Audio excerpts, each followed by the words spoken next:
From The Selfish Path to Romance, download Chapter 1 for free at drkenner.com. Come back here. We're not finished. You don't care anymore, is that it? No, it doesn't matter. It doesn't matter what I feel. Then tell me you don't love me. Say it! Let out. Is that what you need to hear? I don't. Now let me go. No, a person doesn't just wake up one day and stop loving somebody. In this segment, I'll be talking about what it takes to create a genuine romantic partnership. And it's my pleasure to introduce my guest, Dr. Ed Locke. Dr. Locke is an internationally known business scholar, and he's written several books. Prime Movers is one of them. Study Methods and Motivations is a fabulous book. It helped me through graduate school. And he's co-authored books on goal setting and leadership. He's a senior writer for the Ayn Rand Institute, and he's been a therapist for 15 years. Welcome, Dr. Locke. Thank you for having me. Glad to be here. Tell me, we're talking about romantic partnerships, not just marriage, because sometimes marriages go bad and many times marriages go bad. What does it take to make a romantic partnership, and what does the word partnership add? I think what it means is you're really in this together as, two equals, growing in the same direction, but together and passionately loving one another. As opposed to a boss and an employee? Right. Inferior and superior, or held together by duty. And I think certainly one of the things that's critical, I think, is generosity and sharing. I think it's very unromantic for a spouse to be a cheapskate. And I don't mean that if you're poor you should go out and spend money you don't have, but being a cheapskate is very unromantic, because it says, I don't want to get anything that you value costs more than 50 cents, and it's not very nice. So what would be an example of this? If I'm going out with my partner and he looks at me and says, oh, do you have to, or you can order anything on the menu that's under $5. Right, he's saying, and assuming you're not poor and have agreed to this, that since we're both very poor, let's be careful, but you're just plain a cheapskate, you're saying, I don't value you very much. I don't want why did you buy that dress? That was $15? Yeah. And then you get in a big fight over it. So obviously you may need a budget, and you may need to be careful. But cheapskate means that you're being cheap when you don't have to be. One aspect of generosity would be, buying little presents for the person, because you see something in the store, you say, "Geez, they would love that. I think I'm going to just get that for them as a special kind of present." Or doing special little things like maybe a special meal, or writing a poem, or a surprise card, or flowers. Now, you're saying that, many people will do this to win a person, but the minute they settle, well, then this goes by the wayside. Yeah, that's no good. If you want to sustain it, you keep doing it forever. Here's an example from Ann Landers. My neighbor's husband could not be bothered to look for a suitable birthday gift, so he handed her a bathroom rug and said, "Happy birthday, honey." Now that's stinginess and anti-romantic. I once had a boss give me a pipe cleaner because he smoked pipes and it must have been left over in his closet. Now, that wasn't a romantic relationship, but it's that type of an idea. I care about you so much that I went into my closet and pulled out some old thing to give you. Yeah. I think another thing of a partnership is good manners toward one another.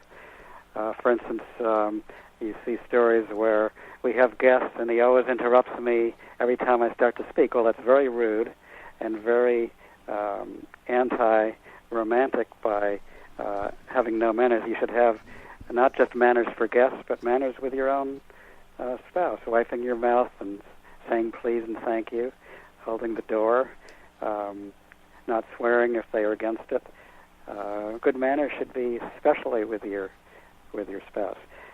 Taking joy in their achievements.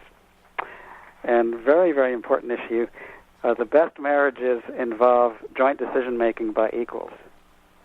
And if the man says, I earn the money, so I'm going to tell you everything to do and don't question me, that's not a marriage. That's a boss-subordinate relationship. So you really need to make decisions jointly, and one person shouldn't go off and make big decisions about furniture, housing, jobs, cars without doing it together.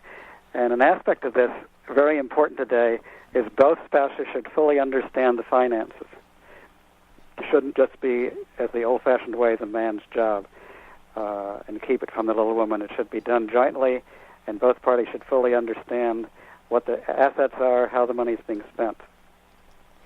Otherwise, you can get in terrible problems. Such as what? Later on. Such as in divorce, the woman doesn't know what's happening, has no concept of what their debts or their assets are, where the money is, what to do with it, which happens all the time. So when you talk about a division of labor in a relationship, one of the things that you don't want to sacrifice is your own first-hand knowledge of the financial situation. Right. And even if you delegate, like, investment decisions to one party because they're more expert, you should still know on a regular basis how your finances are. They shouldn't hide the reports every month and say, none of your business. Should share those. So the wife that says, I have no idea what my husband makes. He gets bonus checks. He spends them on golf. And I don't know whether I can spend this or not, but he gives me a stipend of $20 a week to spend on groceries. Yeah. So that's not a marriage. That's not a partnership. It's a marriage, but it's not a partnership. It's like not a good marriage. Employer relationship. Yeah. Now, you've brought up a point about playfulness. Where does that come into a good partnership? I think a partnership, the people, although they're serious about their love for each other, they're serious about morality, but they're lighthearted with each other, and including in sex. They're happy, they're playful, they find life to be joyous, they use humor in a benevolent way. Not in a sarcastic way. Not to make fun of people, not to mock in front of others. For instance, let's say something funny happened. The spouse would say to the guest, sweetheart, can I tell this funny story about when we went out to play golf? And if they say no, then you don't tell it. Because maybe they're embarrassed. Maybe they say, yes, that was funny. But you respect them enough to say, if it bothers them, you don't tell do that story. You take it seriously. You don't say, well, it doesn't bother me, so who cares if it bothers them? And I think also in a good marriage, you have to grow together, psychologically, intellectually, in knowledge and competence, and grow somewhat in the same direction. And many, many divorces are caused by one grows and the other doesn't grow, or they grow in totally different directions. So to maintain the love, you need to grow together. And if you value each other, usually you can do that. And one very important point. Okay, we're down to the last minute. Never let relatives come before your partner. Wonderful point. Not ever. But my mother-in-law wants to move in with us. What do I do? Never sacrifice your spouse to the feelings of a relative. But my sister needs some money, and I know we don't have the money. Then you do it jointly. And if it has to hurt somebody, you hurt them to respect your spouse. So relatives can destroy a marriage because you should never put them ahead of your spouse. But it's my father. How can I say no to him? So if you're going to be a mama's boy, then don't marry me. Okay. Well, thank you so much for joining us today, Dr. Locke. It's been wonderful to talk to you. We've been talking about what does it take to have a wonderful romantic partnership, and we've talked about many things: good manners, don't let relatives intrude on you, having a playfulness in the relationship, having a sense of joint decision-making. It's not unilateral, one-sided, it's mutual, and this sense of just sharing with one another, emotional intimacy, sharing your days with one another. Thank you so much for joining us, Dr. Locke, and hope to talk with you again soon. Thank you for having me. And I'm Dr. Ellen Kenner. It's been so great being with you today on the Rational Basis of Happiness, and back again next week with you. Your future hasn't been written yet. No one's has. Your future is whatever you make it. So make it a good one.